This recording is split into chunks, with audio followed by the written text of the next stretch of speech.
Sagittarius, hi, welcome to Mr. Queen PH. At ito ang inyong weekly reading for September 16 to 22, 2024.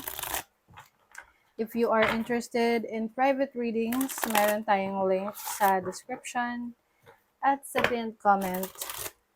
Pakicheck nyo na lang information kung paano mag-book for a private reading. Okay, let's see. Sag. Wow, abundance. Ito yung mga gusto kong cards na lumalabas. Abundance. So, maaring ang daming ani. It's like harvesting your, mga tinanim mo. Oo. Ito rin yung makikita mo na yung mga resulta ng mga pinaghirapan mo. And you will feel good about it kasi pwedeng mas higit pa siya sa inaasahan mo. 'Di ba? So there's abundance flowing in you. Ang abundance hindi lang 'yan sa material na bagay, sa pera. This is also having that abundance mindset na alam mo na hindi ka mauubusan, alam mo na laging meron na parating. So this can also mean that yung iyong manifestation skills ay nagwo-work na. Yes, because you are divinely guided. Maaring yung iba sa inyo, especially if you are into spirituality, no, na you are here for a purpose, you are here to help others heal, no, maghilom. Some of you meron kayong healing abilities, kaya mas binibless kayo kasi you are here to help others and a blessing to others. O, di ba sinabi ko kanina, harvest? Talagang parang abundant harvest ito. Okay? Yung mga in-effortan mo, trinabaho mo, kahit ng mga nakaraang pang taon, nakaraang buwan, ayan. This week, mararamdaman mo na yung resulta ng pinaghirapan mo. So, yung iba nagkaroon ng increase, o kaya sa increase ng sweldo, o kaya may bonus, 'di ba? Pwede mga unexpected na resources, finances, kaperahan. Let's see, your overall energy, the Two of Pentacles. Kaya naman pala kayo abundant kasi you are very, very masipag. Very busy. Some of you, meron kayong nasa abroad kayo, you are working, OFW kayo, maganda yung pasok ng pera, things are, coming into fruition.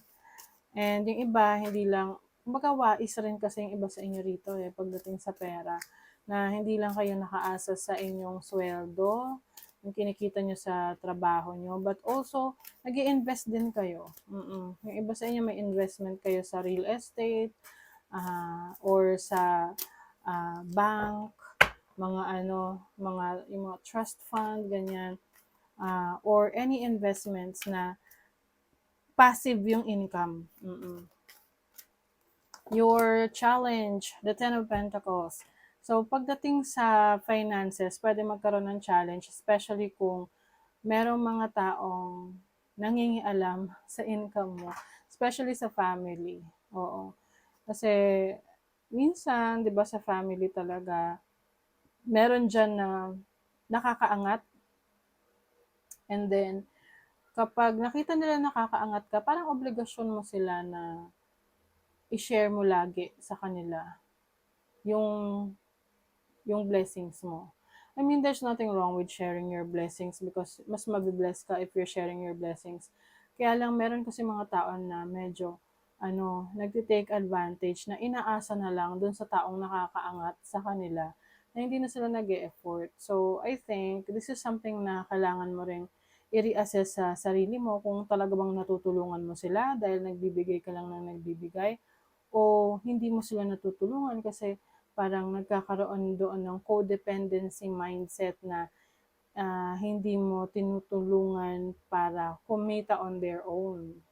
Oo, kasi parang may codependency. Yung iba naman sa inyo, kung merong involvement dito ng mana, no, inheritance, pwede magkaroon ng challenge within the family, kung para kanino ba yun. And then your opportunity, you have the Apprentice of Cups. So, I think you have the opportunity na mag-explore ng iyong iba pang pangarap, no? Yung mga gusto mo pang subukan kasi minsan parang nagiging ano, na parang na-isolate tayo sa isang bagay na that works for us. Parang, oh, okay na ako dito, ganyan. But also, nalilimit ka naman sa iba pang bagay na pwede mong ma-experience.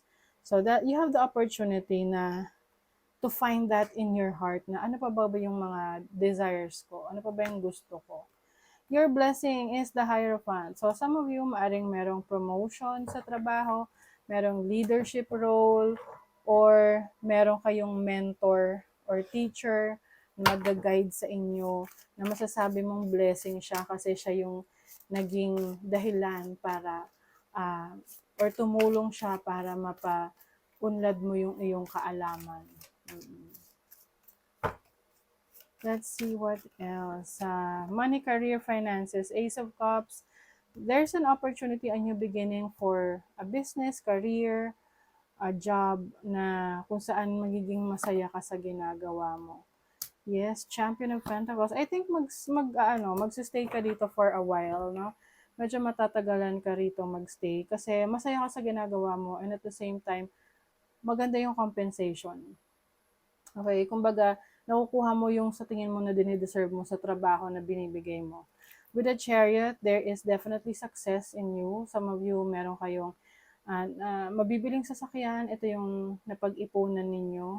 Some of you, travel opportunities din sa trabaho, sa career, sa business. Pwedeng ipapadala ka sa ibang bansa ng iyong boss to represent your company. And then, your blessing, 9 of Swords, ay blessing, your love life, the Magician. Okay, meron dito makikipag-ayos.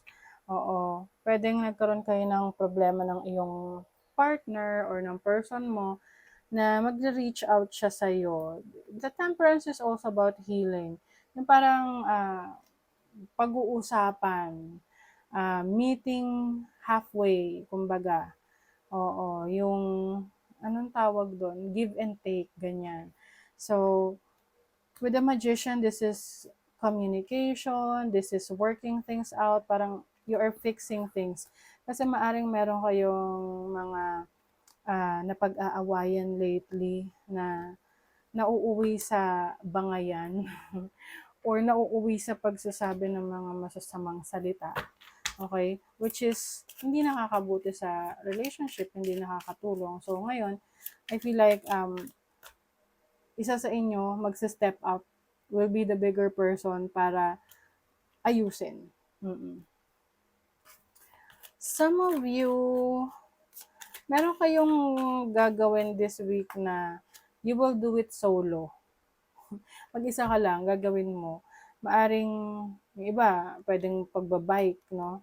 Na parang ano siya, liberating siyang gawin. Na hindi ka umaasa sa ibang tao. You are just focused on discovering yourself, your strength.